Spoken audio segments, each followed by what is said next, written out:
Welcome into Real Deal Sports Talk with KP. This is our first Sunday morning edition. It is November 13th, 2016, and welcome in. How's everybody doing this morning? You guys having a good morning? Waking up good, getting ready for the NFL games going on today, getting the last minute chores taken care of, maybe some groceries, maybe you had church this morning. You know, getting it all ready so you can watch your team do their thing this weekend for sure. And, you know, we're going to talk a lot of NFL action tonight, but obviously we got to talk about the big story from last night. We got to get into it.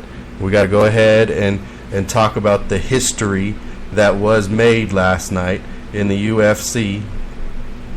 And it was something to see. I did not pay for it and watch it. I did watch the highlights later. But watching it, I kind of saw exactly what I thought I was going to see out of that.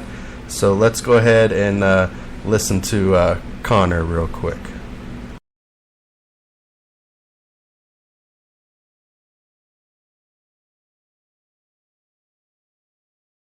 It feels familiar. I saw it so clearly. I swear to God, I saw it so clearly, so consistently, until it's here in reality. So I've been saying this a long time. I'm very confident in my abilities and what I'm predicting I'm going to do, and I back it up. I back it up with work ethic. I back it up with hours upon hours of time and dedication. I never slip. I never take a second off this game. So I'm very, very satisfied, very grateful, very happy, but not surprised. I knew it was going to happen for me. The fight tonight. So there you go. That was Connor after the fight last night, beginning of the press conference, beginning of the post-fight press conference. And, you know, he's laying it out there. He's laying out that confidence. You could see the adulation he had, the happiness that he was having. He had upwards of a 13-minute interview there in the post-fight press conference. And, you know, he didn't drop any big bombshells. He didn't go crazy. He didn't posture.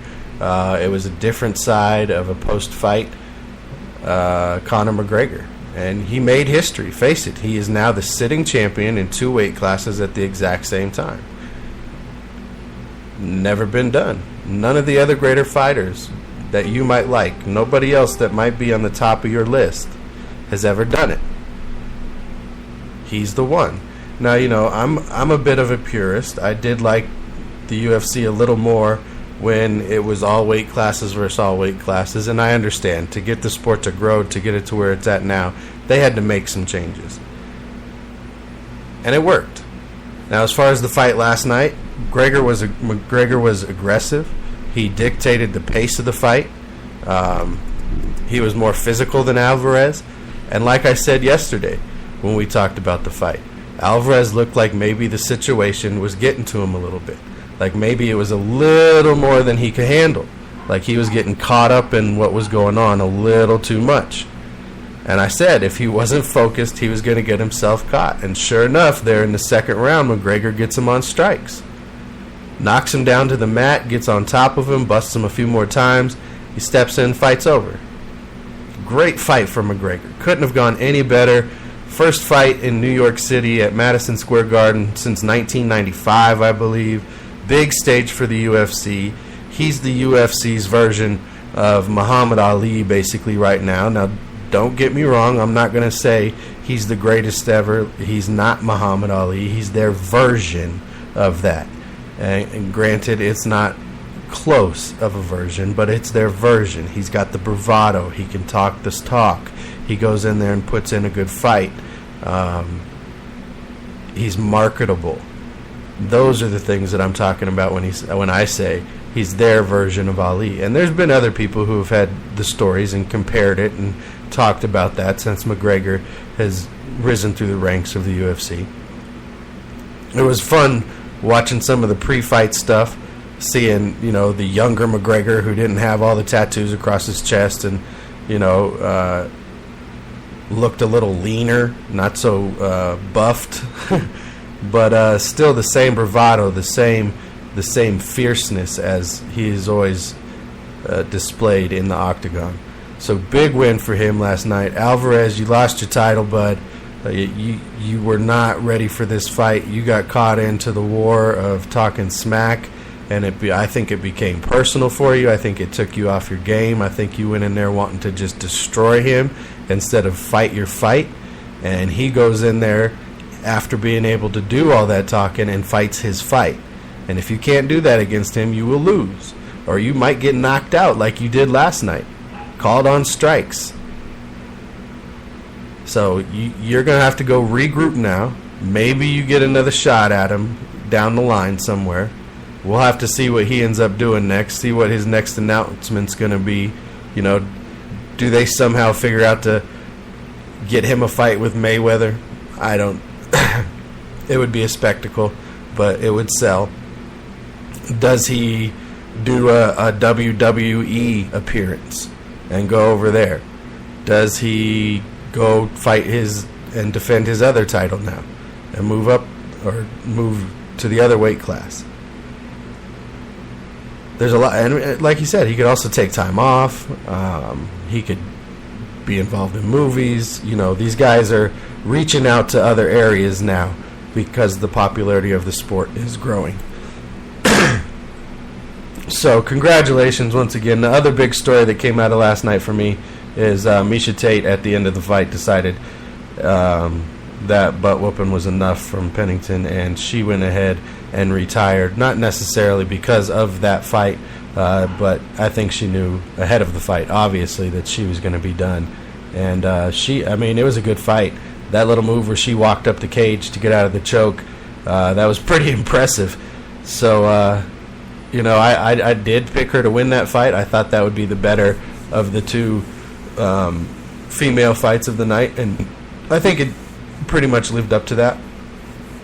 So, good career for Miesha Tate, and good UFC 205. And we'll now move forward. After the break, we will hit in on the NFL action of the day. Hey guys, the NFL is back. It's time to win some cash playing fantasy football. TheDirtCannon.com is a local company that has your back. They have produced over 60% winners on FanDuel, DraftKings, and now even Yahoo. TheDirtCannon.com will help you build, play, and win. Build a better team with TheDirtCannon.com. Use promo code RDST and get $5 off forever. And try the Silver membership this week for free. Visit TheDirtCannon.com. Again, DirtCannon.com is the official fantasy partner of Real Deal Sports Talk with KP. And, we love helping out the local companies here in Colorado. We are local here out of Colorado as well. But check them out. They're worldwide. They're online. They're doing big things. Their articles are a great read. They're bringing in knowledge from all over the place. Their lineup analyzer is great. I used it this weekend to set up my fantasy lineup. So check it out. Do what you got to do. Go win some money. Help out the local businesses. And let's just do it big, all right? Let's just all come together, do it big, and show the world what we're really made of, all right? It's time to do that, sports world. It starts with us. We can bring everybody together on a sports field. Let's bring everybody together outside of that arena, all right? All right, let's do it.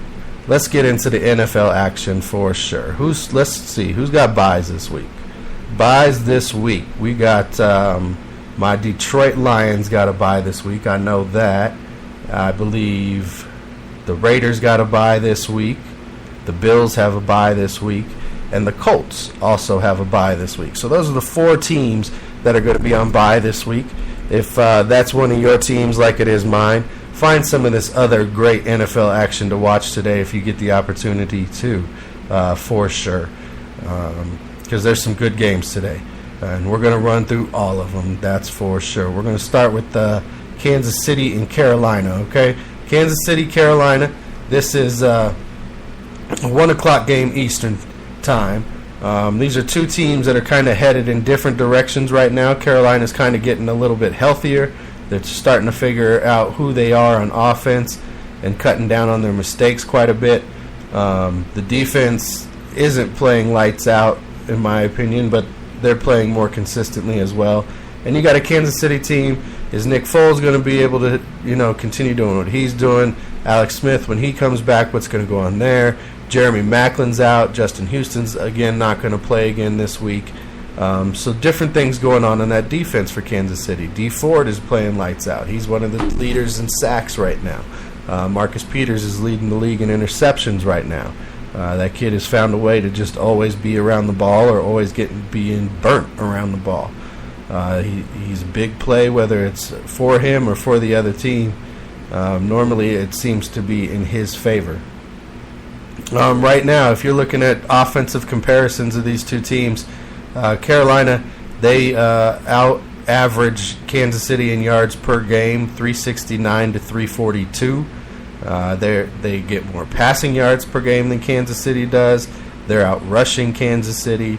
They're currently scoring more than Kansas City. Have a higher third down conversion percentage, 40 to 36. And they also lead in time of possession. So just offensively right there, that's what we expect from Kansas City. They're a managed type offense. They're not a big play type offense. They're opportunistic when they can be. You'll see them put up 30 points every now and then, but that's because the defense has put them in a position and or scored points, or special teams has done something. Kansas City's offense, since Andy Reid has been there and Alex Smith has been there for that matter, they're not a high-flying offense, but they do what they do need to win games. And you got to give them credit on that one. A lot of people this week are taking Carolina in this game.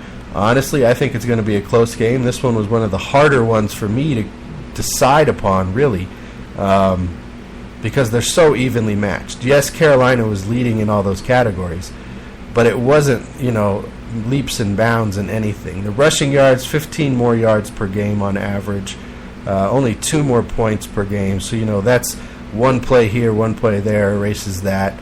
Third down conversion, that one is kind of the biggest one, even though it's only 4 percentage points. Those third downs are big.